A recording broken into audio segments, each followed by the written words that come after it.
Salam guru hebat. Perkenalkan, nama saya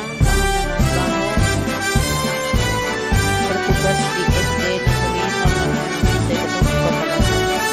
Izinkan saya memaparkan nyata saya kekuatan hati negeri memanggil kawan, belajar bergerak berbagi untuk negeri, guru penggerak majukan pendidikan, guru penggerak menghambat pada murid, kreatif rancang pembelajaran, hargai potensi tingkatkan prestasi, lahirkan profil pelajar Pancasila, belajar bergerak berbagi untuk negeri, kita menjalin kolaborasi, belajar bergerak berbagi untuk negeri, demi bakti pada Ibu Pertiwi.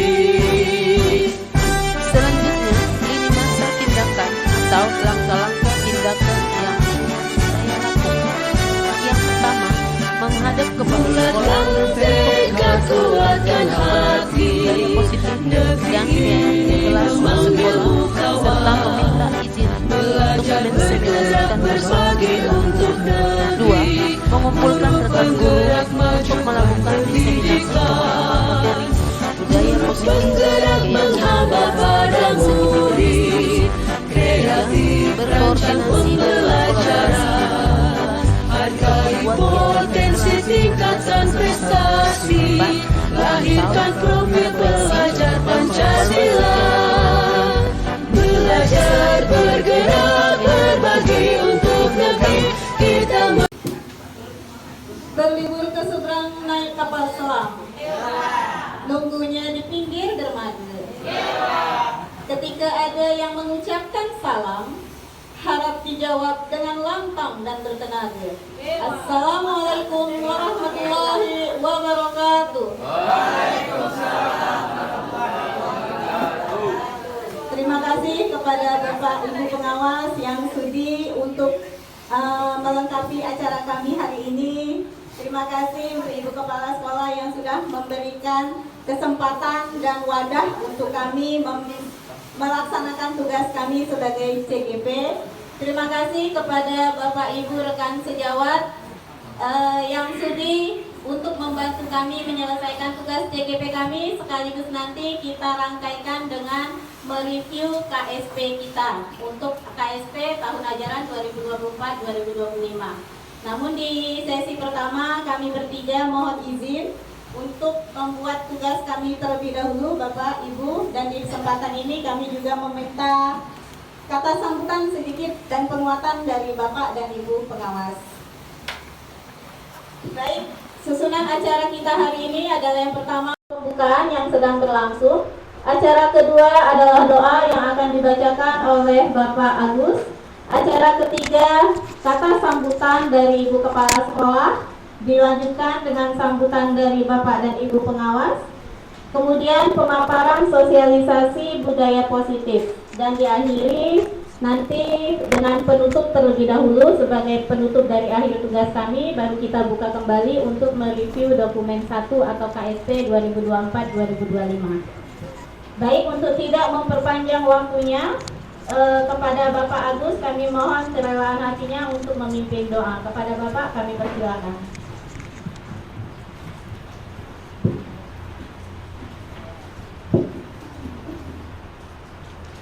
Assalamualaikum warahmatullahi wabarakatuh.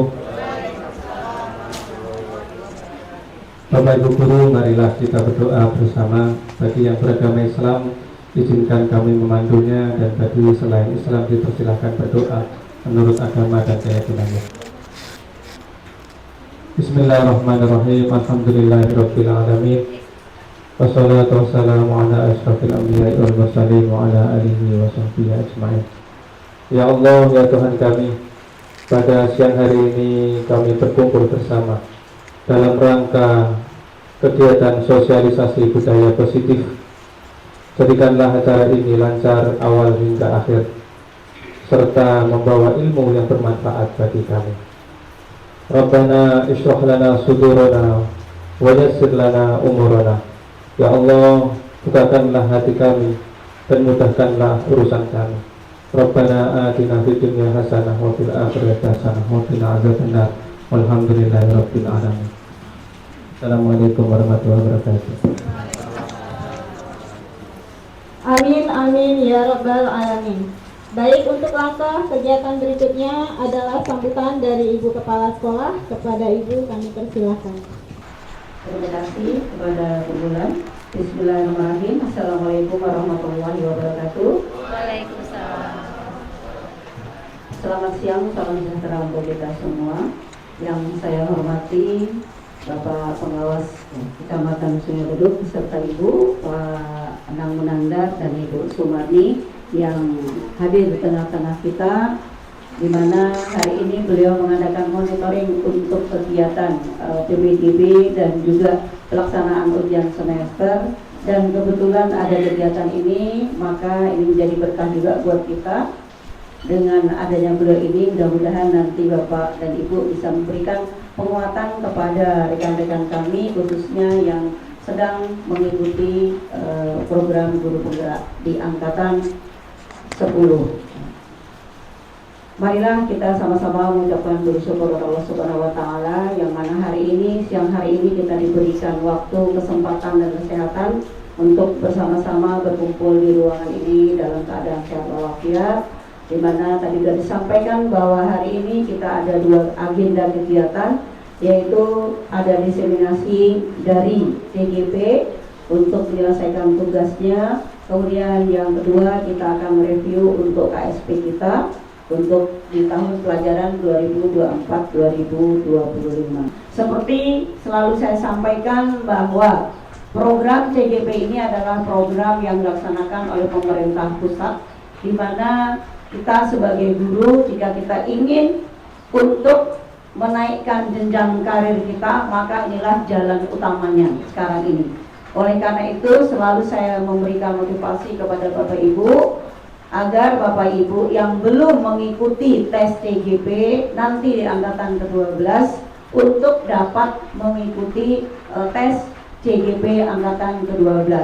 Ikutilah kawan-kawan kita yang sudah bergerak terlebih dahulu, sehingga saya berharap tentunya dengan kawan-kawan yang aktif mengikuti CGP ini akan membawa kemajuan. Kemajuan yang utama adalah tentunya untuk pribadi sebagai Bapak Ibu sebagai guru, di mana karir jenjang karir Bapak Ibu nanti akan melewati hal tersebut. Dan yang kedua, kita berharap dengan banyaknya CGP yang ada di sekolah kita ini, kita dapat meningkatkan kualitas mutu pembelajaran di sekolah kita, yang nantinya juga akan membawa nama baik sekolah kita. Oleh karena itu, saya berharap Bapak Ibu yang hadir di sini, kita dukung sepenuhnya apa yang dilakukan oleh kawan-kawan kita, ya, karena tanpa dukungan dari kita semua, maka kawan-kawan ini tidak akan dapat bergerak. Kenapa? CGP yang melaksanakan tugas semuanya akan berimbas kepada sekolah. Oleh karena itu, selalu melibatkan sekolah. Dan kami pun berharap ketika nanti ada kawan-kawan yang lain mengikuti CGP, sama kita berikan dukungan. Ya, seandainya memang program CGP ini berlanjut, saya berharap semua guru-guru SD 06 bisa nantinya menjadi guru-guru penggerak, ya, sehingga semua akan menjadi guru hebat, sekolah kita akan hebat, maka tentunya dunia pendidikan Indonesia akan hebat. Oleh karena itu, kepada Bapak Ibu juga yang sudah lolos sebagai guru penggerak dan sedang mengikuti pendidikan guru penggerak, saya berharap betul jadilah contoh, jadilah penggerak untuk di sekolah kita ini. Kita bawa kemajuan sekolah kita ini bersama-sama. Yakinlah, apabila kita bergerak bersama-sama, maka dampaknya pun akan baik buat kita semua. Ya, selamat mengikuti kegiatan ini. Mudah-mudahan Bapak Ibu dapat mengikuti kegiatan ini sampai selesai. Dan juga kita berharap tentunya tugas yang dilaksanakan oleh CGP ini dapat selesai dengan baik. Itu aja. Terima kasih. Saya akhiri. Wassalamualaikum warahmatullahi wabarakatuh. Pergi ke pasar membeli tawas, singgah ke kebun ambil rambutan. Kepada Bapak Ibu pengawas, sudi kiranya berikan sambutan. Kepada Bapak Ibu kami persilakan. Bismillahirrahmanirrahim. Assalamualaikum warahmatullahi wabarakatuh. Waalaikumsalam warahmatullahi wabarakatuh. Yang terhormat Ibu Kepala Sekolah SD Negeri Noman Sebumi Putri, yang kami hormati rekan kerja kami Ibu Sumarni, Bapak Ibu guru hebat-hebat semua yang kami banggakan. Alhamdulillahirabbil alamin. Wassalatu wassalamu ala sayyidina Muhammadin wa ala alihi wa sahbihi ajmain, amma ba'du. Bu Ulan tadi pantun ya, saya pantun juga. Burung merpati kembang tinggi, hingga di pohon jati. Kami hadir di ruangan ini untuk apa ya? Untuk membuka acara diseminasi. Baik, Bapak Ibu yang hebat-hebat semua, alhamdulillah tadi apa yang sampaikan oleh Ibu Kepala Sekolah yang sangat luar biasa, yang dukungannya begitu full, ya, all out bagi Bapak Ibu semua, ya. Mudah-mudahan apa tadi yang disampaikan oleh Ibu Kepala Sekolah, ya, untuk kegiatan calon guru penggerak, kemudian juga ada juga yang sudah selesai menjadi guru penggerak. Alhamdulillah sudah ada 6 berarti ya, 3 CGP, 3 GP. Nah, kemudian tidak menutup peluang kemungkinan bagi Bapak Ibu yang belum untuk mengikuti di angkatan-angkatan selanjutnya, ya. Karena melalui program penggerak ini, insya Allah ya, mungkin ini jalan yang terbaik untuk saat ini yang sudah dipikirkan oleh pemerintah, ya, khususnya oleh Kementerian Pendidikan, ya. Baik Bapak Ibu, kegiatan diseminasi ini tentang budaya positif ya bulan ya, tentang budaya positif ini memang harus kita terapkan ya di sekolah. Bagaimana cara membangun budaya positif di sekolah? Tentunya endingnya sebenarnya kepada siswa ya. Bagaimana menanamkan pendidikan karakter kepada siswa melalui budaya-budaya positif. Pertama, saya minta aplaus untuk Ibu Kepala Sekolah. Kenapa Ibu? Saya merasa bangga. Kenapa?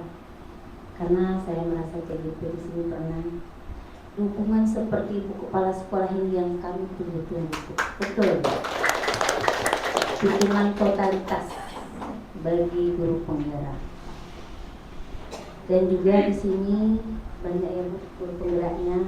Saya merasa tergelitik sedikit karena kita ada istilah guru penggerak itu tergerak, menggerakkan.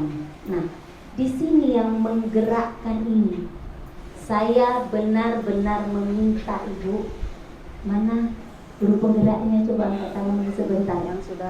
Yang sudah lolos, tolong dulu angkat tangan. Oke. Tuntutan yang ketiga saya minta menggerakkan. Saya meminta Ibu dengan sangat dari SD 06 ini untuk menggerakkan Saibeduk. Karena di Saibeduk ini tidak banyak dari guru swasta yang mengerti tentang kurikulum merdeka. Saya meminta mulai tahun ajaran baru Kombel Saibeduk kita diramaikan dengan guru penggerak. Tolong bagi ilmunya ke sekolah-sekolah lain. Ini yang saya tuntut Ibu. Benar-benar sebagai guru penggerak dapat menggerakkan di Saibeduk ini. Mudah-mudahan tahun ke depan kita akan mendengar bahwa Saibeduk ini tidak lagi salah kaprah dengan melaksanakan kurikulum merdeka. Jadi itu pesan saya Bu. Assalamualaikum warahmatullahi wabarakatuh.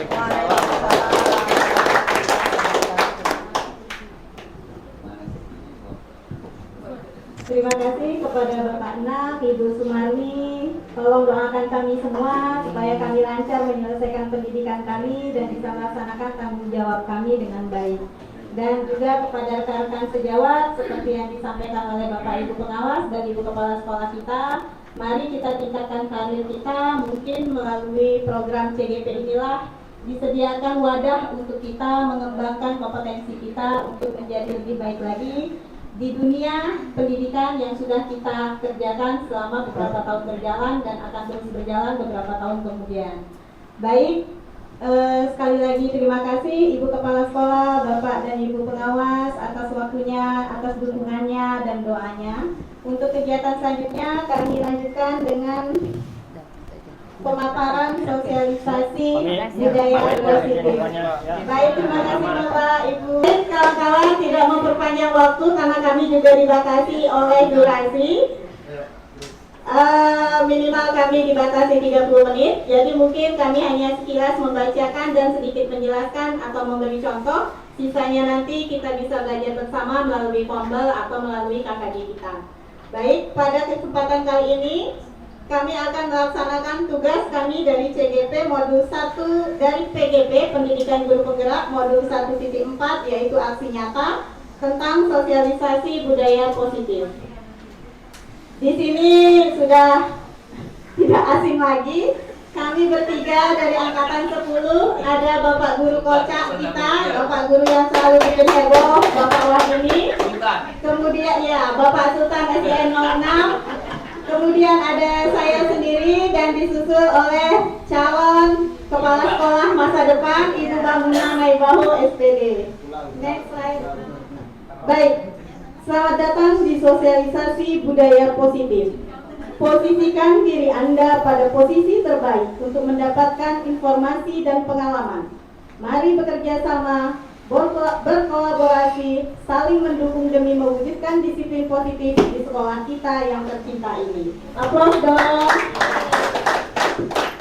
Nah, kegiatan kami hari ini bertujuan untuk memberikan diseminasi kepada rekan guru SD Negeri 006 Beduk Kota Batam tentang disiplin positif sebagai tugas aksi nyata untuk modul 1.4 dalam program pendidikan guru penggerak angkatan 10.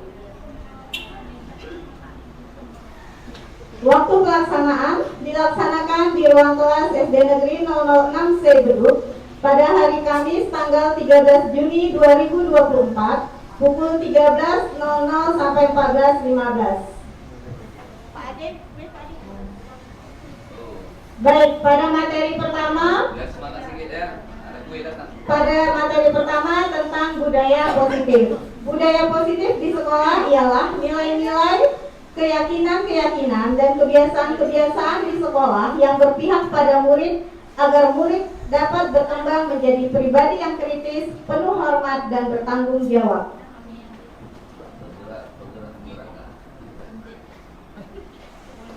Pada budaya positif ini mencakup tentang perubahan paradigma belajar, disiplin positif, keyakinan kelas, motivasi perilaku manusia, segitiga restitusi, kebutuhan dasar manusia, dan teori kontrol dan posisi kontrol manusia. Pada poin pertama tentang perubahan paradigma belajar.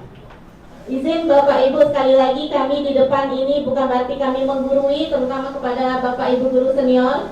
Kami tidak menggurui, tetapi kami hanya berbagi apa yang kami dapat supaya nanti ke depan kami tidak lupa dan mungkin kami juga memotivasi rekan guru sekalian. Disiplin diri menurut Ki Hajar Dewantara mempunyai manfaat, diantaranya dapat menggali potensinya untuk menuju kepada sebuah tujuan, dihargai dan bermakna. Manfaat kedua, bagaimana cara kita mengontrol diri. Ketiga, bagaimana menguasai diri untuk memilih tindakan yang mengacu pada nilai-nilai yang kita hargai. Dan yang keempat, bisa bertanggung jawab terhadap apa yang dilakukan. Pada perubahan paradigma belajar, stimulus respon lawan teori kontrol. Pertama tentang ilusi guru mengontrol diri.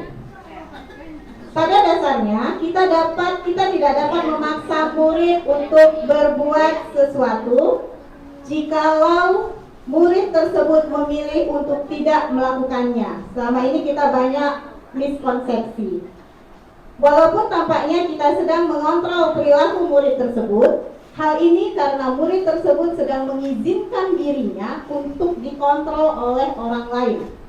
Saat itu bentuk kontrol guru menjadi kebutuhan dasar yang dipilih murid tersebut. Teori kontrol menyatakan bahwa semua perilaku memiliki tujuan, bahkan terhadap perilaku yang tidak sesuai. Ilusi bahwa semua penguatan positif, efektif, dan bermanfaat. Ini juga selama ini kita miskonsepsi. Penguatan positif atau bujukan adalah bentuk-bentuk kontrol. Segala usaha untuk mempengaruhi murid agar mengulangi sesuatu perilaku tertentu adalah sesuatu usaha untuk mengontrol murid tersebut. Dalam jangka waktu tertentu, kemungkinan murid tersebut akan menyadarinya dan mencoba untuk menolak bujukan kita, atau bisa jadi murid tersebut menjadi tergantung pada pendapat sang guru untuk berusaha. Jadi dia tidak bisa mandiri, tidak bisa mengeksplor dirinya seperti apa, karena semua terpaku oleh kehendak oleh gurunya. Ilusi yang ketiga yaitu bahwa kritik akan membuat orang merasa bersalah, dapat menguatkan karakter. Maksudnya, penggunaan kritik dan rasa bersalah untuk mengontrol murid menuju pada identitas gagal. Mereka belajar untuk merasa buruk tentang diri mereka. Mereka mengembangkan dialog diri yang negatif. Kadangkala sulit bagi guru untuk mengidentifikasi bahwa mereka melakukan perilaku ini, karena seringkali guru cukup menggunakan suara halus untuk menyampaikan pesan negatif. Ilusi bahwa orang dewasa memiliki hak untuk memaksa. Banyak orang dewasa yang percaya bahwa mereka memiliki tanggung jawab untuk membuat murid-murid berbuat hal-hal tertentu. Apapun yang dilakukan dapat diterima selama ada sebuah kemajuan berdasarkan sebuah pengukuran kinerja. Pada saat itu pula, orang dewasa akan menyadari bahwa perilaku memaksa tidak akan efektif untuk jangka waktu panjang, dan sebuah hubungan permusuhan akan terbentuk.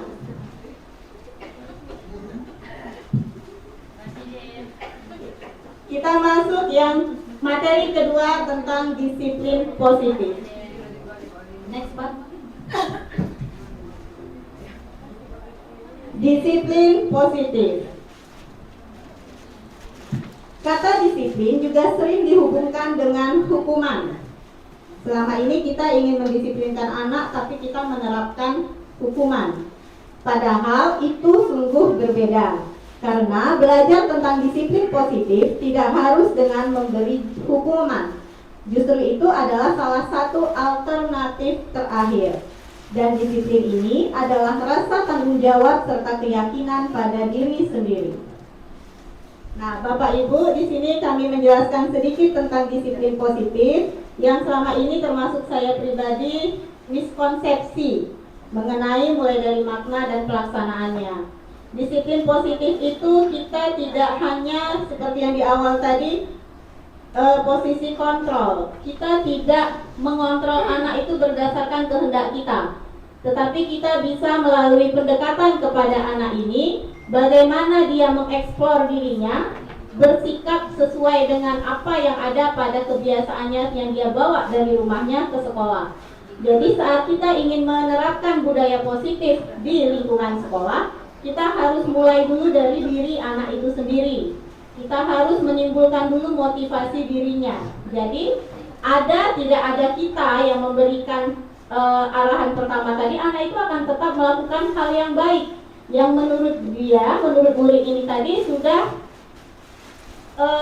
mempunyai nilai positif dari dalam dirinya. Nah, itu tadi bisa kita bentuk melalui pembiasaan-pembiasaan yang akan nanti kita terapkan pada anak-anak didik kita, yang kemudian sebelumnya kita masukkan dulu ke dalam program pembiasaan di KSP kita, kurikulum satuan pendidikan.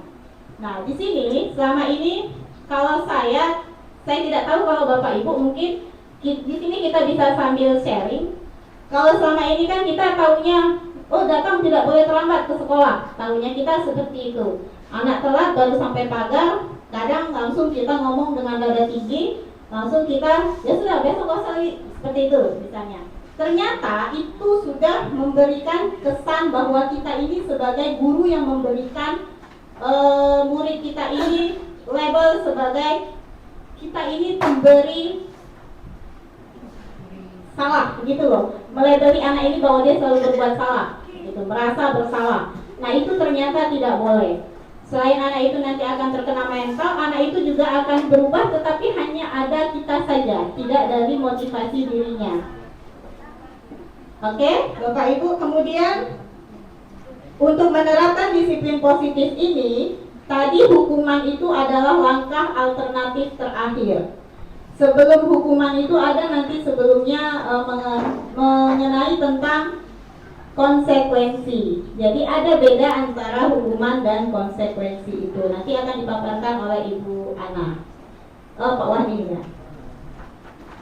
Nah, kita untuk menerapkan disiplin positif ini, Bapak Ibu, sebelumnya kami diberikan wawasan dulu tentang nilai dan peran guru. Nah, nilai dan peran guru ini, jika Bapak Ibu guru berkenan dan ingin sama-sama kita belajar memperbaiki diri, akan kami bagikan nanti setelah kegiatan tentang bagaimana sih sebenarnya nilai kita ini, peran kita ini sebagai guru gitu.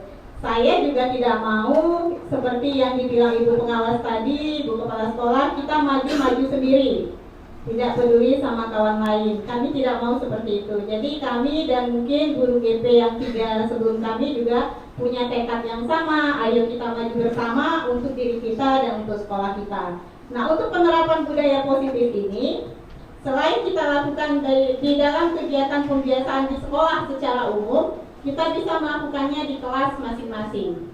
Nah, di kelas masing-masing ini nanti kita bisa menerapkan di sana awal masuk itu seperti kita sudah melakukannya tapi kita tidak tahu itu masuk di poin mana. Sebenarnya pada saat kita awal masuk megang kelas atau awal tahun ajaran baru, Bapak Ibu ada pernah menyusun tentang kesepakatan kelas? Ada ya? Nah, kira-kira yang Bapak Ibu lakukan untuk menyusun kesepakatan kelas itu apa yang Bapak Ibu lakukan? Barangkali ada yang mau berbagi cerita? Bagaimana langkah menyusun kesepakatan kelas, misalnya, atau nanti larinya bisa ke keyakinan kelas? Bisa berbagi sama kami di sini. Nanti bisa kita sama-sama membenahi jika memang ketemu kekeliruan. Ada Pak Yosef? Ada kelasnya. Yang ada kelas deh, coba kita mulai yang ada kelas. Sebenarnya nggak mesti kelas sih Ibu. Kita mau belajar ganti mata pelajaran yang kita ampuhun misalnya dari pelajaran guru kelas ke agama misalnya. Pada saat pertemuan pembelajaran kita juga bisa mempunyai kesepakatan kelas. Gitu. Seperti kita setiap mau rapat pun kita harus ada dulu kesepakatan kita. Barangkali ada yang mau berbagi cerita di sini?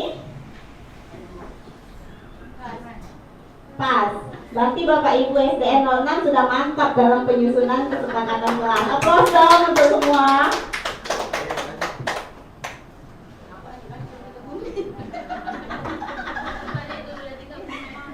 Nah, Bapak Ibu, untuk menerapkan budaya positif lah tadi seperti yang saya sampaikan tadi. Kita tidak boleh langsung memberikan label, kita tidak boleh bertindak sebagai pemberi rasa bersalah kepada anak tanpa mendengarkan alasan anak. Misalnya kita langsung melabeli, berarti kamu yang pemalas, malam tidurnya malam kali, main HP terus gitu kan. Sementara kita tidak mencari tahu nih alasannya kenapa anak itu sampai tidurnya malam gitu. Barangkali di sini ada videonya bahwa ini untuk budaya positif. Oke, nanti di sesi terakhir akan kami bukakan sekilas tentang video-video baik itu tentang penerapan budaya positif, keyakinan kelas ataupun yang tentang restitusi, segitiga restitusi. Bapak Ibu, tidak hanya kelas tinggi, tidak hanya CGP atau GP yang harus tahu dan paham tentang nilai dan peran guru. Jadi di sini tidak hanya juga guru kelas yang paham ini, karena kita adalah seorang pendidik. Jadi mari kita ubah paradigma kita yang dulunya kita memang tidak pernah memiliki ilmu dasar kependidikan karena kita sekolah di sekolah yang umum, tidak melalui SPG misalnya kalau guru-guru senior. Jadi mari dengan berkembangnya zaman kita belajar mendalami tentang ilmu kependidikan ini. Nah, kami siap berbagi, kami siap berkolaborasi dengan Bapak Ibu. Jika memang ada pertanyaan, jika memang ada keganjalan bagaimana untuk menerapkan budaya positif, bagaimana misalnya untuk melaksanakan pembiasaan-pembiasaan yang akhirnya nanti akan melahirkan nilai-nilai kebajikan, akan menciptakan keyakinan kelas yang memang di situ kita menerapkan pendidikan itu adalah berfokus kepada murid. Nah, dari program pendidikan guru penggerak ini, kami, terutama saya, mendapatkan pencerahan bahwasanya kita sebagai guru ini adalah sosok pribadi yang menghamba kepada murid. Jadi kita tidak memaksakan kehendak kita untuk murid itu bisa jadi seperti yang kita mau. Seperti yang dipaparkan tadi pada slide pertama, murid itu akan takut pada kita, murid itu akan mengikuti apa yang kita sampaikan karena dia mengizinkan dirinya untuk bisa dikontrol orang lain. Nah, istilahnya di sini kayak kita kalau keseharian mungkin, oh bentar saja dia, nanti dia langsung itu nggak bisa telat lagi, langsung kerjain tugas. Kan ada tuh anak kita seperti itu. Nah, itu karena anak pribadi, anak itu sendiri mengizinkan diri pribadinya untuk bisa dikontrol orang lain. Tapi andaikan dia punya prinsip, aku nggak mau dikontrol siapapun, pokoknya nggak boleh siapapun yang kontrol aku. Mau guru itu bilang seperti apapun, anak itu tetap tidak bisa kita ubah.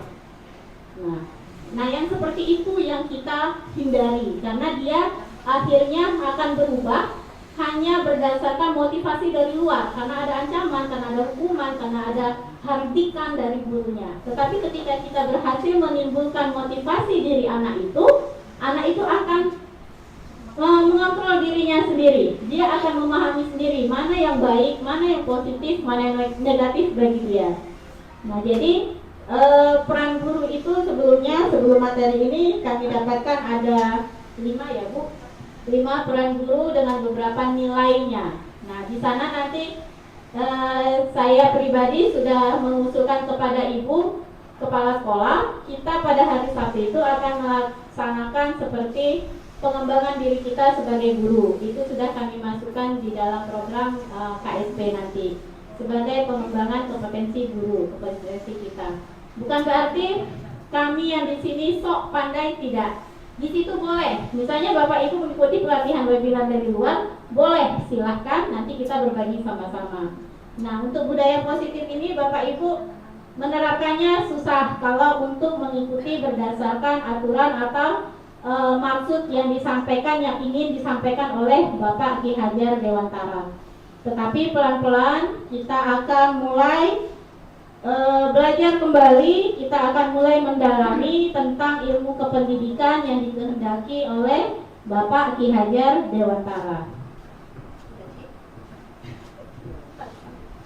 Baik, Bapak Ibu, untuk slide selanjutnya, materi selanjutnya ada motivasi perilaku manusia dan kebutuhan dasar manusia akan disampaikan oleh rekan kami Ibu Naibaho. Kepada Ibu kami persilakan.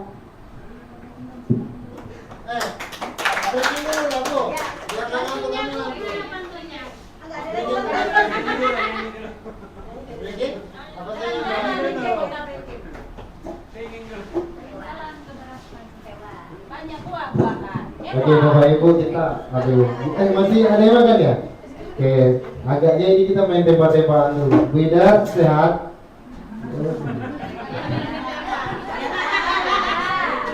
Oke, Pak Reni harus semangat ya.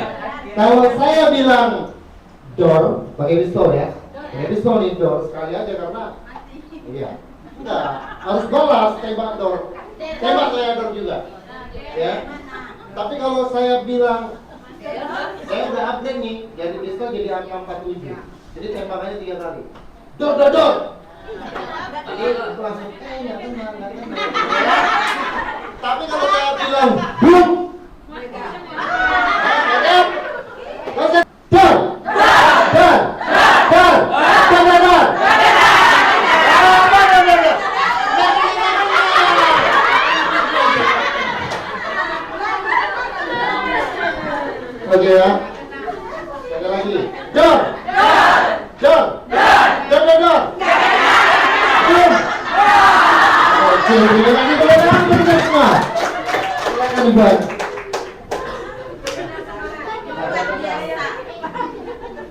Oke, terima kasih. Izin Bapak Ibu, saya akan melanjutkan slide berikutnya, yaitu motivasi perilaku manusia. Ada 3 motivasi perilaku manusia. Yang pertama itu untuk menghindari ketidaknyamanan atau hukuman. Yang kedua, kenapa didorong lagi? Yang kedua, untuk mendapatkan imbalan atau penghargaan. Dan yang ketiga, untuk menjadi orang yang mereka inginkan dan menghargai diri sendiri dengan nilai-nilai yang mereka percaya. Yang pertama ini termasuk dia disiplin kalau dia dihukum begitu. Jadi ini bukan berasal dari dirinya, tetapi dari luar. Motivasinya dari luar. Yang kedua, mendapat imbalan. Ini juga termasuk intrinsik ya, dari luar, bukan dari dalam dirinya. Jadi dia bisa berubah kalau ada imbalan. Misalnya, ayo, yang kena, yang duluan selesai. Nanti ibu dapatkan, kasihkan stiker. Nah, jadi dia kalau ada stiker, baru dia rajin. Kalau tidak ada stiker, dia nggak rajin. Nah, berarti dia gara-gara stiker dia makanya rajin. Nah, itu bukan motivasi dari dalam dirinya. Yang ketiga, untuk menjadi orang yang mereka inginkan, menghargai diri. Nah, ini baru dari dirinya sendiri. Dia mau upgrade-nya, mau motivasi dirinya itu sadar sendiri dia. Oh, saya ini mempunyai nilai, jadi harus motivasi saya harus semangat begitu. Lanjut. Ya. Nah, ini yang pertama untuk menghindari ketidaknyamanan yang pertama tadi, tingkat terendah dan motivasi perilaku manusia. Biasanya orang yang memotivasi perilakunya untuk menghindari hukuman atau ketidaknyamanan akan bertanya apa yang akan terjadi apabila saya tidak lakukan. Sebenarnya mereka sedang menghindari permasalahan yang mungkin muncul dan berpengaruh pada mereka secara fisik, psikologis maupun tidak terpenuhinya kebutuhan mereka bila mereka tidak melakukan tindakan tersebut. Nah, jadi dia gara-gara hukuman, jangan gara-gara dihukum. Nanti aku dihukum, aku kerjakan lah. Dia itulah yang nomor 1. Lanjut. Untuk mendapatkan imbalan atau penghargaan, satu tingkat di atas motivasi yang pertama. Di sini orang berperilaku untuk mendapatkan imbalan atau penghargaan dari orang lain. Orang dengan motivasi ini akan bertanya apa yang akan saya dapatkan apabila saya melakukannya. Nah, ini tadi yang saya bilang, dia akan dapat stiker kalau dia melakukannya, gitu ya. Sebutkan tindakan untuk mendapatkan pujian dari orang lain yang menurut mereka penting dan mereka letakkan dalam dunia berkualitas mereka. Mereka juga melakukan sesuatu untuk mendapatkan hadiah, pengakuan, dan imbalan. Next. 3. Menjadi orang yang mereka inginkan dan menghargai diri sendiri dengan nilai-nilai yang mereka percaya. Orang dengan motivasi ini akan bertanya, akan menjadi orang yang seperti apa bila saya melakukannya. Mereka melakukannya sesuai karena nilai-nilai yang mereka yakini dan hargai. Dan mereka melakukannya karena mereka ingin menjadi orang yang melakukan nilai-nilai yang mereka yakini tersebut adalah motivasi yang akan membuat seseorang memiliki disiplin positif karena motivasi berperilakunya bersifat internal, bukan eksternal. Jadi ada 3 tadi motivasi, 2 itu eksternal dan 1 internal. Next.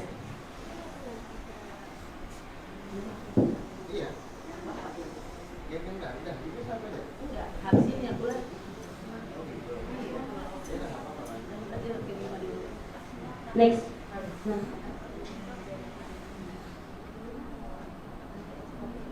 Oke. Kebutuhan dasar manusia. Next. Ada 5 kebutuhan dasar manusia. Yang pertama itu kebutuhan bertahan hidup. Nah, Bapak Ibu, biar kita bertahan hidup, kira-kira apa yang harus kita lakukan? Tentunya harus makan, minum, harus ada rasa nyaman. Nah, itu kebutuhan dasar ya. Itu kebutuhan dasar manusia yang pertama. Yang kedua, cinta dan kasih sayang untuk kebutuhan diterima. Nah, ini juga termasuk kebutuhan manusia. Yang ketiga, kesenangan. Kita juga perlu senang-senang ya Bapak Ibu. Nah, yang keempat, kebebasan. Nah, kita juga memiliki kebebasan. Aku mau itu, aku mau yang ini, dan maksudnya nggak mau terus diatur begitu ya. Ya, kita juga mempunyai kebebasan. Kalau nggak mau diatur berarti dia itu kebebasannya negatif. Yang kelima, penguasaan. Kebutuhan pengakuan atas kemampuan. Nah, kebutuhan bertahan hidup ini contohnya begini, Bapak Ibu. Ada anak-anak yang bernama, kita buat dulu si siapa ya? Pak Dini. Pak Dini, nah, Dini namanya Pak Dini. Dini ini dia suka musil sama teman-temannya. Terus dan dia selalu buang sampah sembarangan. Nah, menurut Bapak Ibu, kebutuhan dasar yang mana yang tidak terpenuhi oleh Dini ini? Sayang, satu. Kenapa? Apa? Ya, kasih sayang. Terus kesenangan dia ada nggak di sana Bapak Ibu? Ada. Di mana? Letaknya di mana? Letaknya ketika dia membuat temannya menangis, dia senang. Dia senang dia. Terus kebebasan. Kebebasan ini letaknya di mana kira-kira Bapak Ibu? Iya, buang sampah sembarang, dia tidak mau aturan. Dia makanya mau di mana suka dia bawa sampah ini dibuang, iya dibuang aja di situ. Dia mau bebas begitu. Kalau anak-anak kita juga seperti itu ya Bapak Ibu. Nah, yang berikutnya penguasaan.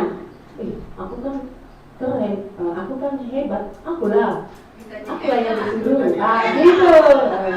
Seperti itu. Kira-kira Bapak Ibu seperti inilah yang dibutuhkan anak-anak kita. Itu ada beberapa kebutuhan dasar yang belum terpenuhi. Begitu. Next. Nah, ada 5 posisi kontrol. Jangan salah sebut ya Bapak Ibu. Yang pertama, posisi penghukum. Yang kedua, posisi pembuat merasa bersalah. Dan yang ketiga, posisi teman. 4, posisi pemantau. 5, posisi manajer. Next. Posisi penghukum. Seorang penghukum bisa menggunakan hukuman fisik maupun verbal. Orang-orang yang menjalankan posisi penghukum senantiasa mengatakan bahwa sekolah memerlukan sistem atau alat yang dapat lebih menekan murid-murid. Lebih dalam lagi, guru-guru yang menerapkan posisi penghukum akan berkata, patuhi aturan saya atau awas kamu ya. Selalu saja salah, selalu pasti, selalu yang terakhir selesai. Kamu selalu terakhir selesai ya. Kalau kamu selesai terakhir, ibu suruh kamu keliling lapangan. Ini posisi penghukum. Ini posisinya penghukum. Misalnya dia terlambat, datang. Sini kamu terlambat, sekarang keliling lapangan 5 kali putaran. Itu dia posisinya penghukum. Kira-kira Bapak Ibu, adakah di antara kita di posisi ini? Ada ya, pasti. Ini anak-anak itu selalu dihardik, dikerasin begitu. Penghukum bisa aja juga dia dengan hukuman fisik gitu. Itu kalau dia posisi penghukum. Next. Posisi membuat orang merasa bersalah. Pada posisi ini biasanya guru-guru akan bersuara lebih lembut. Membuat orang merasa bersalah akan menggunakan keheningan yang membuat orang lain merasa tidak nyaman, bersalah atau rendah diri. Kata-kata yang keluar dengan lembut akan seperti, ibu sangat kecewa sekali dengan kamu. Berapa kali bapak harus memberitahu kamu nak? Bagaimana coba kalau orang tua kamu tahu kamu mau berbuat begini? Nah, misalnya ada anak-anak kita yang membuat suatu kesalahan. Jadi kita bilang sama mereka, ibu loh sangat kecewa. Kenapa kamu berbuat seperti ini?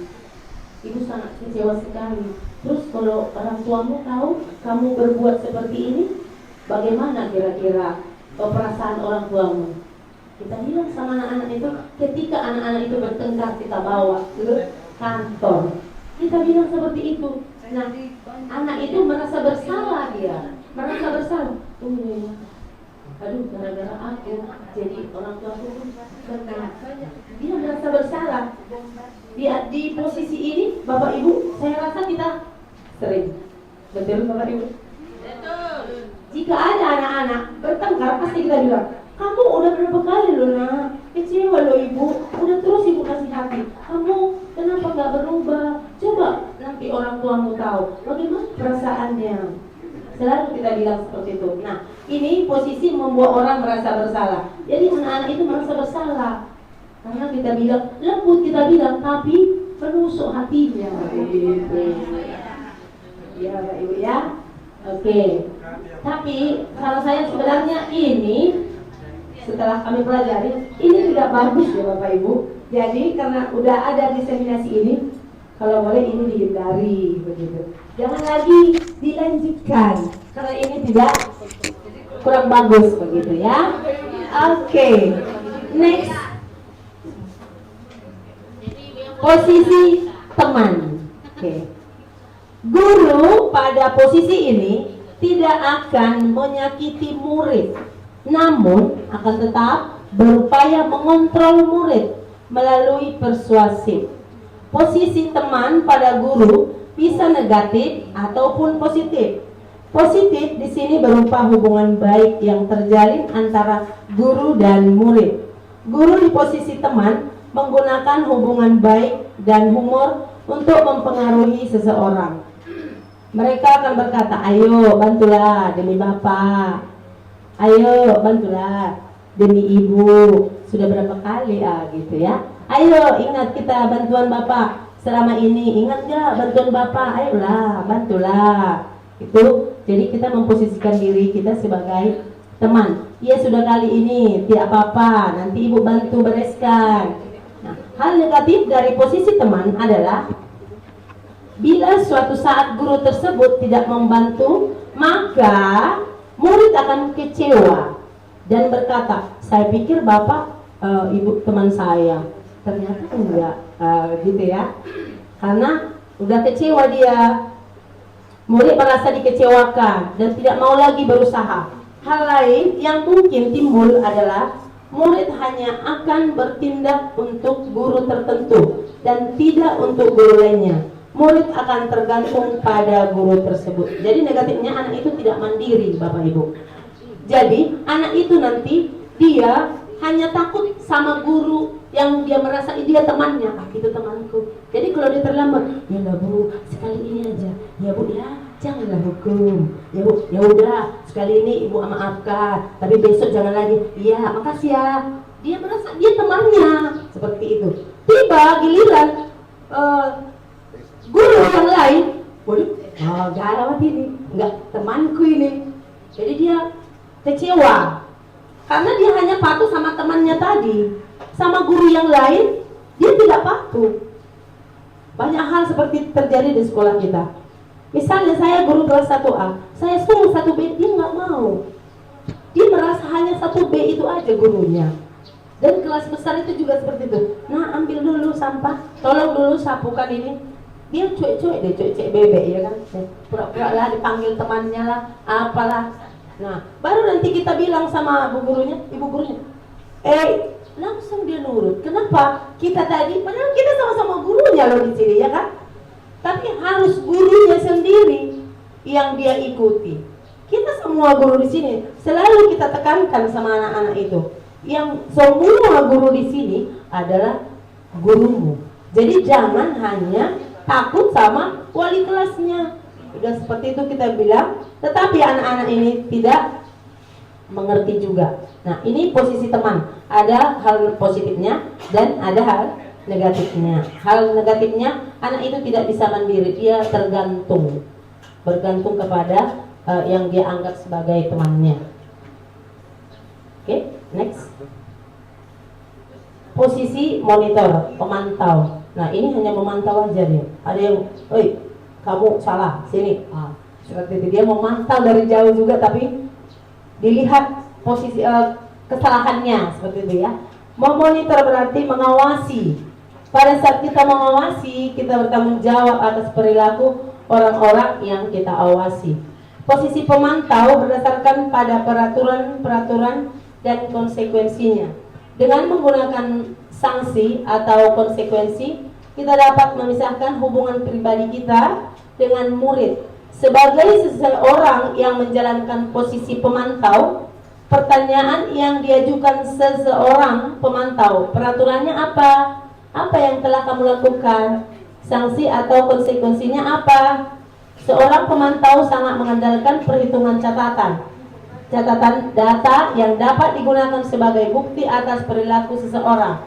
Posisi ini akan menggunakan stiker, slip, catatan, daftar, cek monitor sendiri berawal dari teori stimulus respon yang menunjukkan tanggung jawab guru dalam mengontrol murid.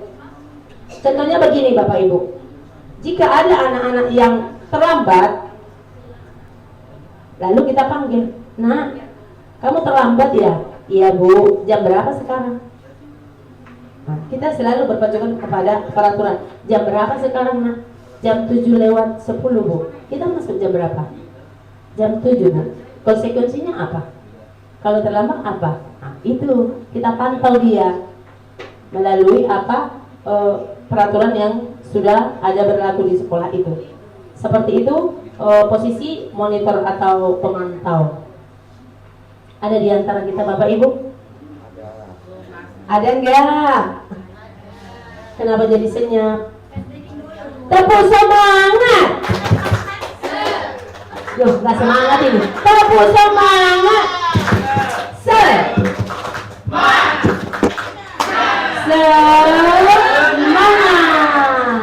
Tepuk 1, tepuk 2, tepuk 3, tepuk 4, tepuk 5, tepuk 5 3 kali.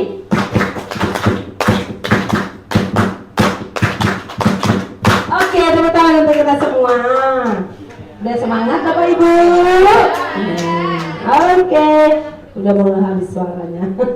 Yang kelima, next Pak Din. Posisi manajer. Ini Bapak Ibu manajer nggak di sini ya? Manajer, iya betul. Adalah posisi mentor di mana guru berbuat sesuatu bersama dengan murid, mempersilahkan murid mempertanggungjawabkan perilakunya, mendukung murid agar dapat menemukan solusi atas permasalahannya sendiri. Seorang manajer telah memiliki keterampilan di posisi teman maupun pemantau, dan dengan demikian bisa jadi di waktu-waktu tertentu kembali kepada kedua posisi tersebut bila diperlukan. Posisi manajer ini Bapak Ibu sebenarnya ini yang paling baik. Jadi Bapak Ibu, kita dituntut kalau jadi guru, jadilah mengambil posisi manajer. Jika ada anak salah, nanti Pak Dini akan menerangkan ini dalam segi restitusi. Jika ada anak salah, kita tanya dulu permasalahannya apa, lalu peraturan atau keyakinan apa yang dia langgar. Pastinya di dalam setiap kelas ini sudah ada peraturan atau keyakinan kelas yang sudah kita sepakati bersama murid. Itu mengacu dari peraturan sekolah. Begitu. Nah, setelah kita tahu permasalahannya apa, lalu kita tanya balik anak itu baik atau tidak. Nah, pasti anak itu jawab, pasti tahu dia baik atau tidak yang dia lakukan, bermanfaat nggak atau tidak, pasti dia jawab juga. Nah, solusinya apa? Kita tanya juga sama dia. Biarkanlah dia atau biarkan anak itu yang membuat solusinya supaya bisa dilakukannya, karena solusinya berasal dari dirinya sendiri. Kalau dari kita berarti itu motivasi dari apa tadi Bapak Ibu? Dari luar, eksternal, bukan dari dirinya. Jadi harus dari dirinya. Apa yang harus saya perbuat ya? Kalau saya berbuat salahnya seperti ini, mulai kapan saya? Peraturan yang keyakinan kelas yang mana ya yang saya langgar? Makanya kita di setiap kelas itu kita harus membuat kesepakatan kelas atau keyakinan kelas. Kita tetap mengacu pada peraturan sekolah yang ada, begitu. Tidak lari dari situ. Itulah kalau posisi manajer. Kita bukan memarahi anak itu, Bapak Ibu, tetapi kita mencari solusi permasalahannya itu. Kita bareng-bareng, kita ajari, kita gali anak itu bagaimana untuk mengatasi masalah yang sedang dia hadapi. Oke, untuk lebih jelas lagi kita akan simak video 5 posisi kontrol.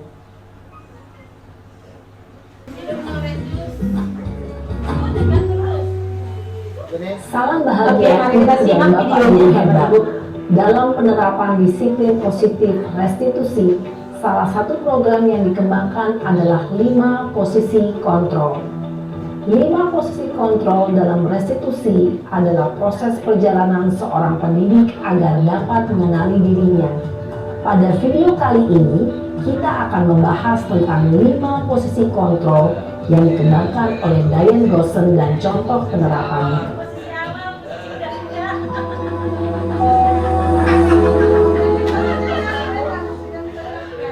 5 posisi kontrol itu adalah 1. Posisi penghukum, 2. Posisi pembuat merasa bersalah, 3. Posisi teman, 4. Posisi pemantau atau monitor, dan 5. Posisi manajer. Untuk lebih memahami kelima posisi tersebut, mari kita saksikan kasus Naren yang terlambat hadir 20 menit di sekolah dan melihat bagaimana kelima posisi kontrol dalam menghadapi masalah tersebut.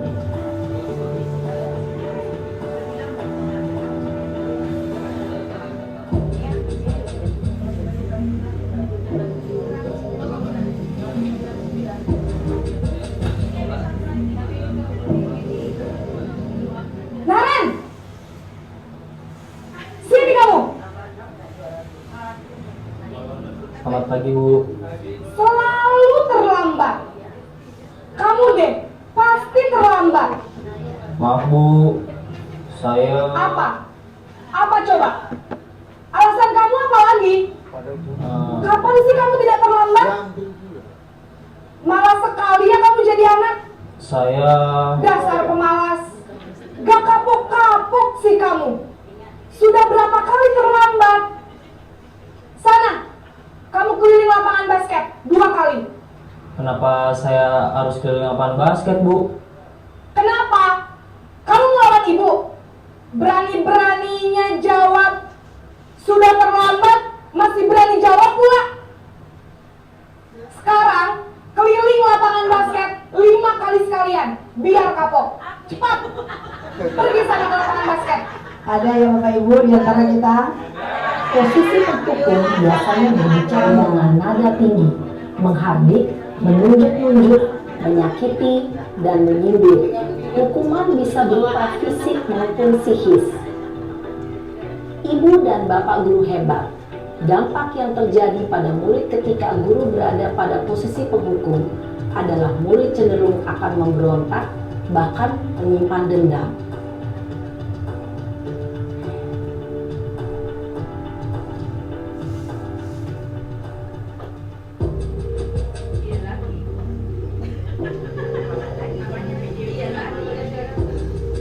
Contoh penerapan dia lah juga, Bu. Naren! Aduh, katanya. Selamat pagi, Bu. Naren.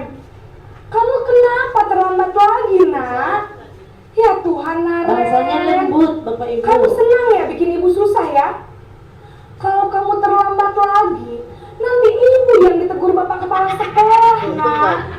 Disangka ibu tidak bisa membina kamu.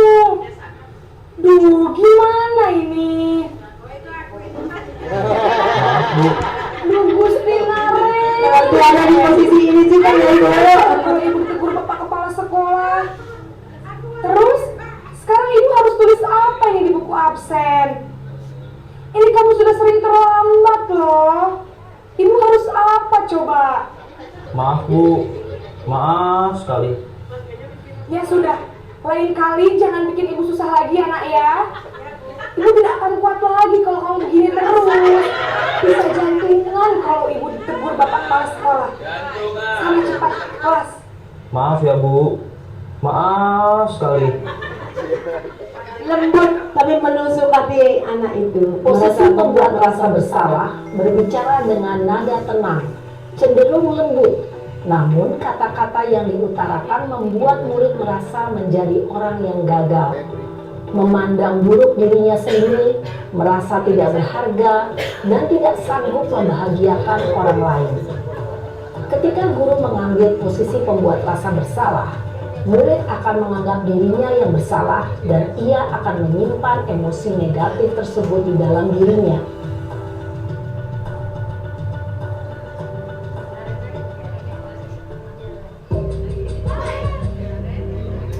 Kasihan kali kamu Naren.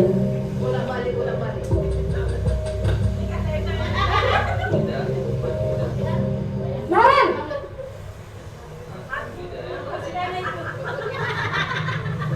Selamat pagi Bu. Wah, sudah jam berapa? teman. Selamat pagi ya sayang. Iya Bu, habis ibu saya lupa bawakan saya Bu. Kamu malah menyalahkan ibu kamu. Kamu bukannya anak yang larinya paling kencang. Kok terlambat sih? Iya Bu, saya memang terlambat bangun tadi. Jadi biarpun saya lari kencang, tetap gak kekejar Bu. Ya sudah sana. Nanti lain kali larinya lebih kencang lagi ya. Biar gak terlambat lagi. Bikin seneng ibu. Demi ibu. Bisa kan? Bisa lah Bu. Ya sudah sana masuk kelas. Ibu beresin urusan absen kamu. Kamu ini ada-ada saja. Sebagai teman, dalam posisi teman, guru berbicara dengan nada suara ramah, akrab, cenderung bersenda gurau untuk menjaga suasana tetap santai. Murid akan merasa senang, aman, dan akrab dengan guru. Identitas yang tercipta adalah identitas sukses atau berhasil. Namun, perlu diingat, karena ini masih dorongan eksternal, maka ada faktor ketergantungan dari murid kepada orang tertentu. Di sini, guru absennya, sehingga di lain waktu, murid bisa berperilaku baik, namun hanya kepada orang-orang tertentu saja.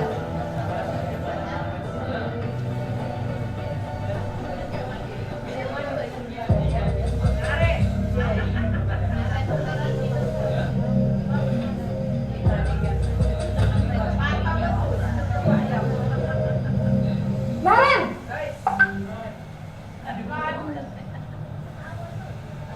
Selamat pagi Bu. Naren, apa peraturan sekolah kita tentang jam berapa kita harus masuk sekolah, nak? Kita harus di sekolah jam 7 Bu. Iya betul, sekarang sudah jam 7.20. Naren sudah tahu konsekuensinya jika terlambat hadir. Paham Bu. Saya harus tinggal kelas pas jam istirahat selama 20 menit. Iya benar, konsekuensinya demikian. Jadi nanti jam 9.30 pas istirahat, kamu harus tinggal di kelas, kerjakan tugas tambahan untuk ketertinggalan kamu, ya? Baik Bu. Posisi pemantau mengandalkan penghitungan atau data untuk mengontrol murid. Guru mengarahkan murid berdasarkan peraturan dan konsekuensi. Seorang pemantau menunjukkan bahasa tubuh dan ekspresi wajah yang datar dan cenderung formal.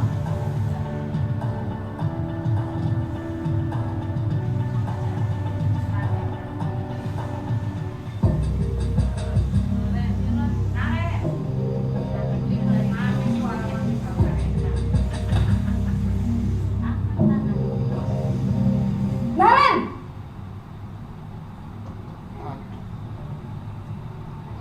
Selamat pagi Bu. Selamat pagi, Naren. Maaf Bu, saya terlambat. Iya, sekolah masuknya jam 7, sekarang sudah jam 7.20. Jadi sekarang bagaimana ini, Naren? Maaf Bu, saya lupa setel alarm saya semalam. Baiklah, menurut kamu, keyakinan sekolah yang mana yang perlu kamu tingkatkan? Menghargai diri sendiri dan orang lain mungkin ya, Bu. Setuju. Jadi, apakah Naren meyakini prinsip saling menghormati tersebut? Iya, Bu. Saya meyakininya. Apakah Naren bersedia memperbaiki masalah keterlambatan ini? Bersedia, Bu.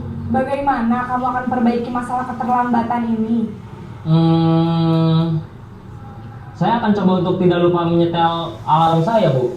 Baik, kalau Naren lupa menyetel alarm di rumah, ada orang yang kira-kira bisa bantu mengingatkan tidak? Ada, Bu. Kata saya, Kak Emma. Ada lagi selain Kak Emma? Selain Kak Emma, ada ibu saya. Baik, jadi yang mengingatkan Naren adalah Kak Emma dan ibu kamu ya? Kira-kira akan mulai start alarm kapan nih Naren? Setelah pulang sekolah, akan segera saya lakukan. Baik, jadi Naren akan setel alarm untuk bangun besok pagi dan akan diingatkan oleh kakak dan ibunda Naren ya. Ada lagi yang mungkin perlu dilakukan Naren agar tidak terlambat bangun lagi? Tidak ada, Bu. Baik Naren, terima kasih untuk kerjasama kamu. Sekarang kamu perlu kembali ke kelas untuk belajar. Baik, Bu. Terima kasih. Posisi manajer adalah posisi kontrol yang disarankan untuk membimbing murid memiliki sikap disiplin yang positif, yaitu murid yang mandiri, bertanggung jawab, dan dapat memecahkan masalah. Tujuan dari posisi ini adalah agar murid dapat berefleksi atas tindakannya. Guru akan dengan tulus memberikan pertanyaan-pertanyaan bermakna, sehingga membuat murid dapat belajar dari kesalahannya dan mencari sebuah solusi untuk menyelesaikannya. Ibu dan Bapak guru hebat, setelah mengamati adegan kelima posisi kontrol tadi, kira-kira posisi mana yang paling ideal? Posisi mana yang dapat menunjang motivasi intrinsik murid? Ya, tentu posisi manajer. Posisi ini memang posisi ideal yang ingin dituju setiap pendidik. Pada posisi inilah, guru dapat menerapkan disiplin positif yang berpihak pada murid, yang memerdekakan murid. Perjalanan seorang pendidik tentunya tidak mudah untuk sampai pada posisi seorang manajer. Namun, tujuan kita pasti, yaitu menciptakan murid-murid yang mandiri, merdeka, dan bertanggung jawab. Semoga penggambaran 5 posisi kontrol yang telah diperlihatkan ini dapat menjadi ajang refleksi bagi kita semua, agar dapat terus mengasah dan menerapkan disiplin positif yang memerdekakan murid. Mari terus berlatih dan bersemangat. Selamat menerapkan. Salam dan bahagia Ibu dan Bapak guru hebat. Oke Bapak Ibu, kita sudah menyimak videonya 5 posisi kontrol guru. Kira-kira bisa nggak Bapak Ibu kita terapkan di sekolah? Posisi yang mana yang mau diterapkan ini dulu? Berarti posisi manajer di sini adalah posisi yang paling ideal untuk seorang pendidik. Kita harus mencari solusi untuk sebuah permasalahan yang dihadapi anak. Biar solusinya itu berasal dari diri anak itu sendiri dan dia pun bisa melakukannya karena berasal dari dirinya, termasuklah itu motivasi intrinsik. Oke Bapak Ibu, untuk selanjutnya pemaparan selanjutnya saya akan serahkan kepada Pak Wahdini. Terima kasih. Baik, terima kasih. Sebelumnya mungkin Bapak Ibu mohon maaf ya, lama ya, tinggal 15 menit Pak. Tinggal 15 menit lagi, yaitu mengenai keyakinan kelas dan segitiga restitusi. Baik, sebelumnya biar semangat, kita simpel aja ya, simpel ice breakingnya. Yang pertama tangan kiri, tangan kanan, tepuk depan, kemudian ya, biasa, cuma simpel aja, konsentrasi. Oke, coba konsentrasi. Oke ya, tapi ini kayaknya simpel tapi pasti banyak yang salah. Konsentrasi dimulai, konsentrasi gitu aja terus. Oke, coba konsentrasi dimulai, bukan konsentrasi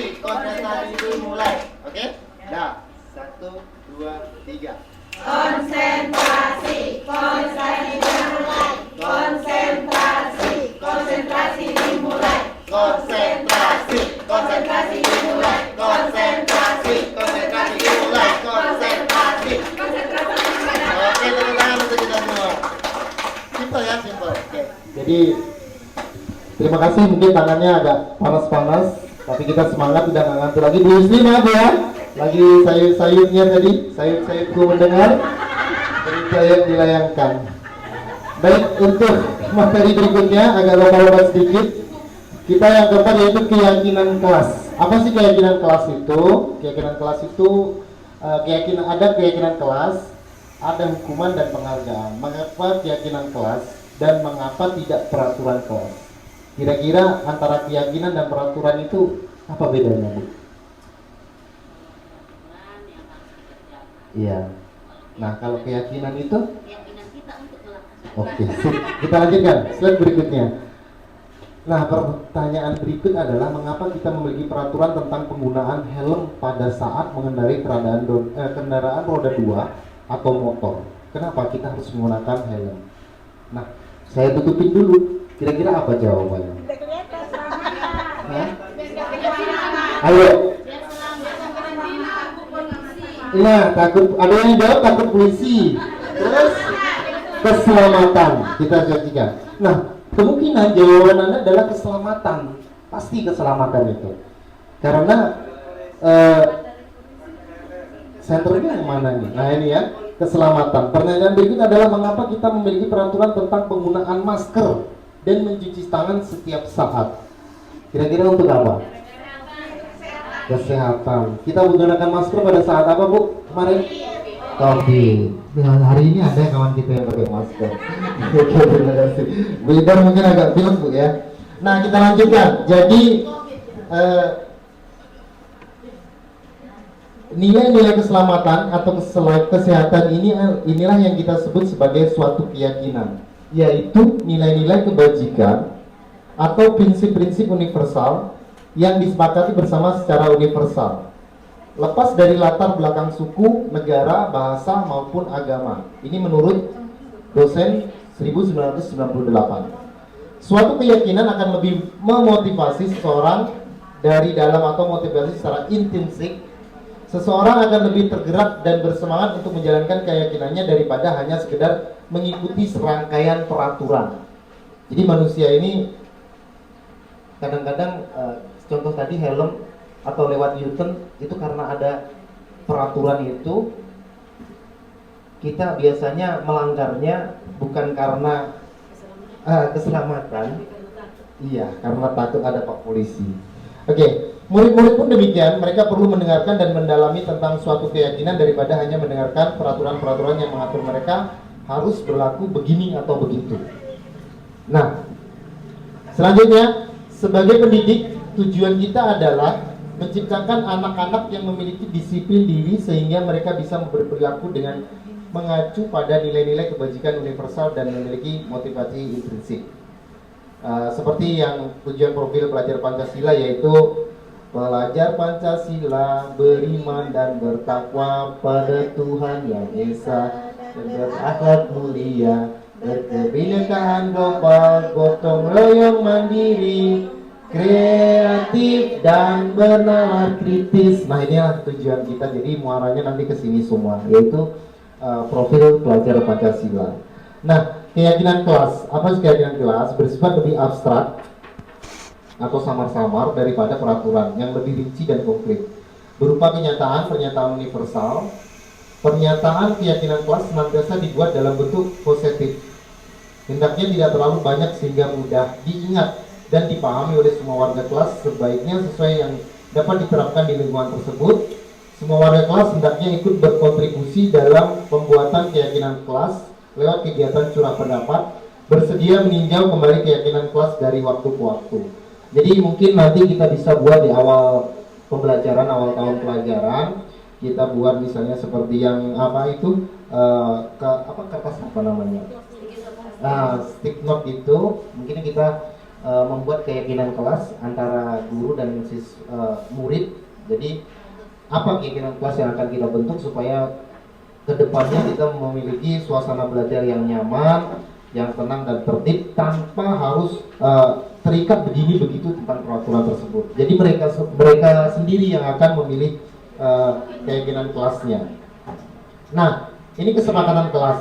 Kesepakatan kelas ini action yang pertama, setiap anggota kelas perlu belajar, setiap anggota kelas perlu senang, setiap anggota kelas perlu, ini kelihatan nggak ini Bapak Ibu? Kelihatan ya? Setiap anggota kelas perlu saling menghargai. Setiap anggota kelas perlu merasa aman. Nah, action kedua, selalu bersikap positif, senantiasa menjadi diri terbaik, percaya dan menghormati orang lain serta barang miliknya, berkomitmen terhadap setiap tugas, senantiasa membantu. Nah, di sini yang ketiga, action ketiga yaitu hormat, bekerja dan diterima dan dimiliki. Nah, yang hormat, kami meyakini bahwa sangat penting untuk menghormati semua orang dan barang milik orang lain. Bekerja, kami meyakini bahwa sangat penting untuk mengerjakan segala pekerjaan atau mengikuti kegiatan yang telah ditugaskan. Diterima dan dimiliki, kami meyakini bahwa sangat penting untuk merasa diterima pada suatu kelompok dan saling peduli satu dengan yang lainnya. Berikutnya aja. Nggak mau ya. Nah. Oke, mau? Hah?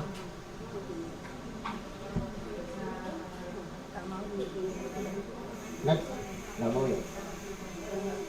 Terus ke bawah.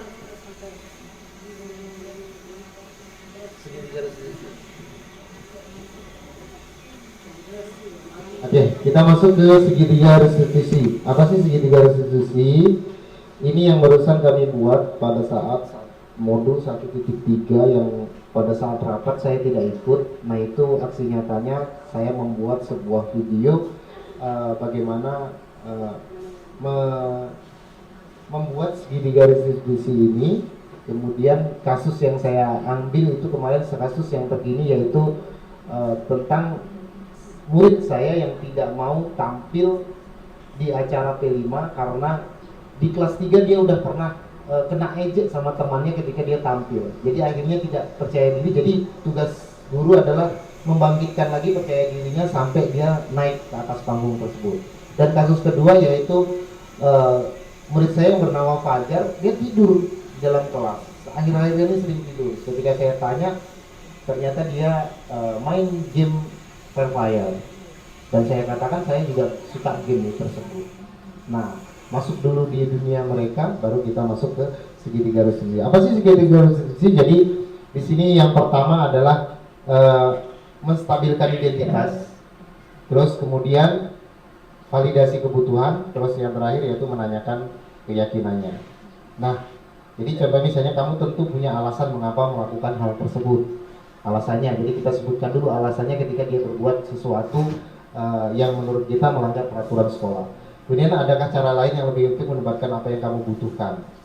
Nah, kemudian yang pertama yang di bawah ini. Setiap orang pasti pernah melakukan kesalahan. Kamu bukan satu-satunya yang pernah melakukan hal ini.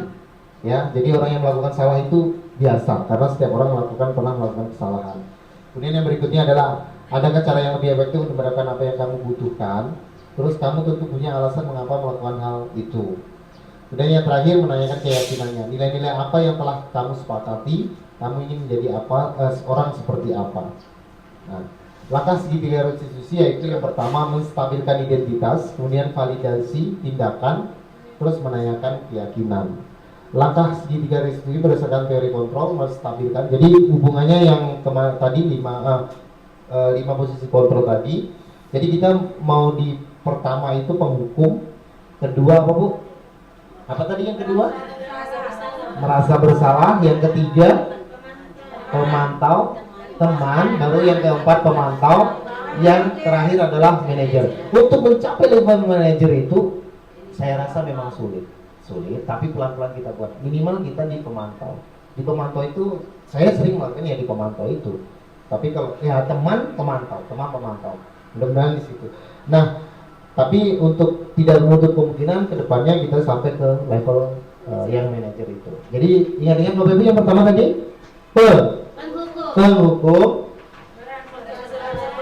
merasa salah, kemudian teman, pemantau dan iya. Saya rasa dengan diputarkan video tadi adalah yang menyangkut sedikit di iya. Kemudian langkah-langkah tiga restitusi berdasarkan teori kontrol tadi yaitu menstabilkan identitas. Jadi kita menstabilkan gundah gulana atau galaunya siswa tersebut. Apapun itu, misalnya terlambat, ya kita tanya, kenapa kamu terlambat? Nah, ada apa? Kenapa? Jadi gitu. Jadi nggak langsung, aduh, ya. Oke, menstabilkan identitas, kita semua akan melakukan hal terbaik yang bisa dilakukan. Kemudian validasi tindakan, semua perilaku memiliki alasan. Jadi sebutkan alasannya, kemudian meyakinkan. Kita semua memiliki motivasi internal. Jadi ketika sudah kita usulkan kepada siswa tersebut, kepada murid tersebut untuk apa yang harus dilakukan untuk misalnya tidak terlambat lagi seperti video tadi. Dan dia sendiri yang akan, contoh tadi di video, oh saya akan membuat alarm. Nah, kemudian gurunya nanya lagi, alarm? Terus siapa yang membantu nanti? Oh kakak saya, ada ibu. Nah, jadi di situ. Terus, kemudian terakhir, ini video yang terakhir, kita setelah ini selesai, yaitu video segitiga restitusi. Mohon Ji, bisa diputarkan. Nah, jadi yang terakhir sebelum nonton video, Bapak Ibu, terima kasih. Salam Bapak Ibu Guru. Jadi videonya yang segitiga restitusi kita tonton sebentar dulu, hanya sekitar 10 menit. Silakan diputar.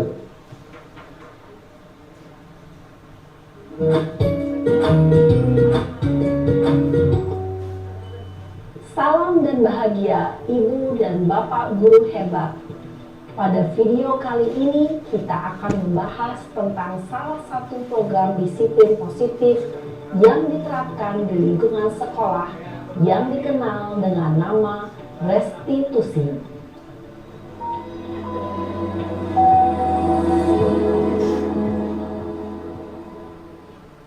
Restitusi dikembangkan oleh pakar pendidikan Diane Gosson, berlandaskan pada teori kontrol Dr. William Glasser. Segitiga restitusi adalah suatu proses dialog yang dijalankan oleh guru atau orang tua agar dapat menghasilkan murid yang mandiri dan bertanggung jawab. Pada saat guru di posisi manajer, aspek yang dikembangkan pada murid adalah motivasi intensif, sehingga penanaman nilai-nilai kebajikan dapat tumbuh dan berkembang menjadi suatu kebiasaan positif yang akhirnya membentuk karakter murid. Proses dialog ini terdiri dari 3 langkah yang digambarkan pada ketiga sisi pada segitiga restitusi.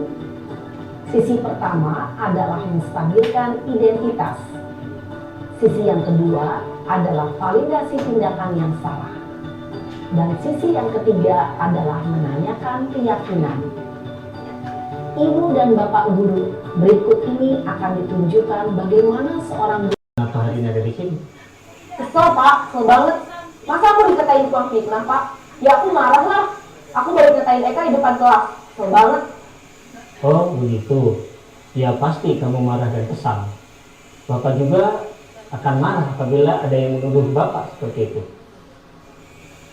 Kemudian pada saat itu kamu mau melakukan apa? Ya saya langsung ngatain Eka lah Pak. Kesel banget. Saya bentak-bentak dia depan teman-teman lain. Oh begitu. Pasti kamu melakukan seperti itu karena suatu alasan tertentu, bukan? Iyalah, masa saya diam saja Pak? Ya saya bela diri lah. Masa saya dituduh tukang fitnah? Ya wajar lah. Mempertahankan harga diri itu sesuatu yang penting buat kamu. Untung kamu tidak bertindak lebih gegabah lagi, hanya membentak-bentak. Iya Pak. Untung saya masih bersabar dan hanya membentak saja. Sudah gemes padahal. Saya pasti bela diri lah. Ya pasti ya. Tapi kamu memilih untuk tetap bertahan dan bersabar. Kamu memilih untuk tidak berbuat lebih parah lagi, bukan? Iya. Nah, sekarang coba kita lihat lagi tindakan kamu yang bentak-bentak Eka di kelas.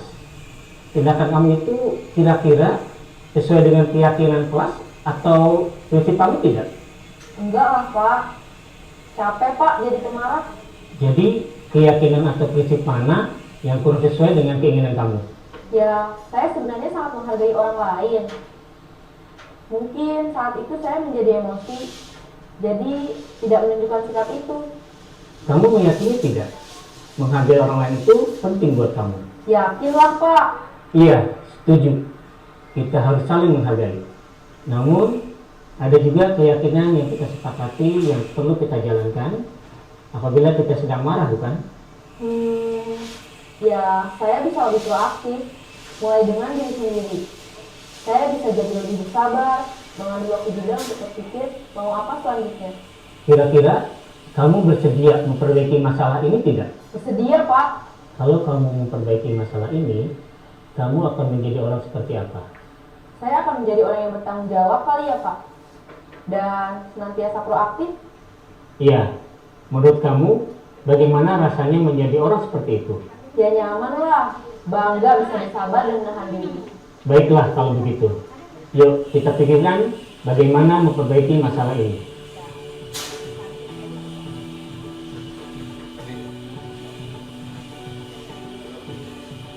Ibu dan Bapak guru hebat.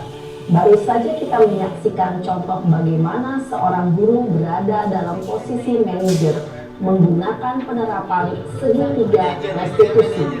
Mari kita bahas satu persatu. Pada sisi pertama, menstabilkan identitas berdasarkan pada prinsip bahwa membuat kesalahan adalah bagian dari proses pembelajaran.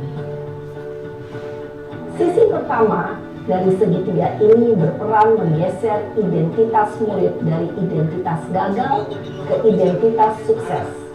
Murid yang sedang bertingkah laku yang tidak pantas atau menarik diri saat itu sedang mengalami identitas gagal. Bila kita mengkritiknya, maka posisinya tidak akan berubah. Kita bisa mengajukan pernyataan-pernyataan ini. 1. Membuat kesalahan sesuatu yang wajar. 2. Manusia tidak ada yang sempurna. 3. Kita bisa memperbaiki masalah ini. 4. Saya tidak menanyakan kesalahannya. Saya lebih fokus bagaimana memperbaiki masalah ini. 5. Apakah saat ini kamu tengah menjadi orang yang baik untuk dirimu sendiri? Pada sisi kedua, validasi tindakan yang salah berlandaskan pada prinsip bahwa setiap perilaku berupaya memenuhi suatu kebutuhan tertentu. Guru yang telah memahami teori kontrol akan bergeser dari pemikiran stimulus respon menjadi proaktif dan mencoba untuk mengenali tujuan dari perilaku murid. Mengenali dan memahami kebutuhan murid ini dapat memperbaiki hubungan dengan murid tersebut. Pernyataan atau pertanyaan bisa disampaikan dengan nada suara tidak menghakimi atau memojokkan, sehingga dapat mengembalikan murid pada posisi positif. 1. Kamu bisa saja bertindak lebih gegabah lagi dari ini. 2. Kamu bukan melakukannya tanpa suatu alasan tertentu. 3. Kamu melakukannya karena mempertahankan sesuatu yang penting bagimu. 4. Mungkin kamu bisa mempelajari suatu perilaku baru yang lebih efektif. Bersediakah kamu mempelajarinya? Selanjutnya, kita akan simak sisi terakhir, yaitu menanyakan keyakinan. Teori kontrol menyatakan bahwa pada dasarnya kita termotivasi secara intrinsik. Pada saat perilaku yang salah telah divalidasi dan identitas sukses telah stabil, maka murid telah siap mengaitkan keyakinan-keyakinannya dengan tindakannya yang salah, dan pemikirannya telah bergeser ingin menjadi orang yang dituju. Pertanyaan-pertanyaan ini dapat mengaitkan keyakinan-keyakinan yang diambil murid. 1. Sebagai keluarga atau kelas, apa yang kita yakini? 2. Nilai-nilai apa yang telah kita sepakati? 3. Seperti apa gambaran sebuah kelas yang ideal bagi kami? 4. Kamu ingin menjadi orang seperti apa?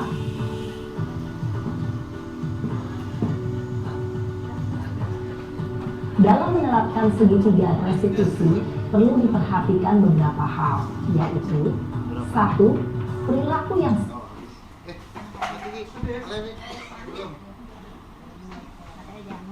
salah perlu dikaitkan dengan nilai-nilai atau keyakinan-keyakinan yang telah disepakati atau dituju. 2. Kesediaan orang yang melakukan kesalahan untuk memperbaiki masalah. 3. Pemecahan masalah sebisa mungkin relevan atau memiliki hubungan dengan masalah yang ada. 4. Usaha. Perlu adanya suatu usaha perbaikan dari pihak yang berbuat kesalahan. 5. Waktu. Perlu didedikasikan waktu dari pihak yang berbuat kesalahan. Tanyakan kapan akan mulai diberlakukan usaha untuk memperbaiki masalah. Dengan memahami struktur penerapan segitiga restitusi, diharapkan guru dapat menerapkan posisinya sebagai manajer dengan mengajukan pertanyaan-pertanyaan bermakna yang dapat membuat murid menjadi lebih percaya diri, bertanggung jawab, dan mandiri. Nah, Ibu Bapak Guru perlu tidaknya mengikuti ketiga tahapan dalam segitiga restitusi bergantung pada ringan beratnya suatu permasalahan. Misalnya, bila permasalahan tersebut ringan, maka tidak perlu dijalankan secara berurutan. Bahkan bisa semudah menanyakan apa keyakinan yang kita sepakati. Dengan menjalankan segitiga restitusi, dengan mengajukan pertanyaan-pertanyaan bermakna, diharapkan murid menjadi lebih kuat secara pribadi, dapat membuka wawasan murid agar dapat menyelesaikan permasalahannya sendiri, semakin percaya diri, mandiri, dan merdeka. Salam dan bahagia, Ibu Bapak Guru hebat. Baik, terima kasih tepuk tangan Bapak Ibu. Akhirnya selesai sesi kita. Jadi saya ingin bertanya Bapak Ibu, bagaimana perasaan Bapak Ibu setelah mengikuti ini? Ada ngantuk, ada bahagia? Kira-kira apa yang Bapak Ibu ingat dari semua materi tadi? Oke, lima restitusi kita. Tadi yang pertama, buatkan tekad, kuatkan hati, negeri ini memanggil kawan. Belajar bergerak berbagi untuk negeri, guru penggerak maju pendidikan. Guru penggerak menghamba pada murid, kreatif rancang pembelajaran. Hargai potensi, tingkatkan prestasi, lahirkan profil pelajar Pancasila. Belajar bergerak berbagi untuk negeri, kita menjalin kolaborasi. Belajar bergerak berbagi untuk negeri, demi bakti pada Ibu Pertiwi.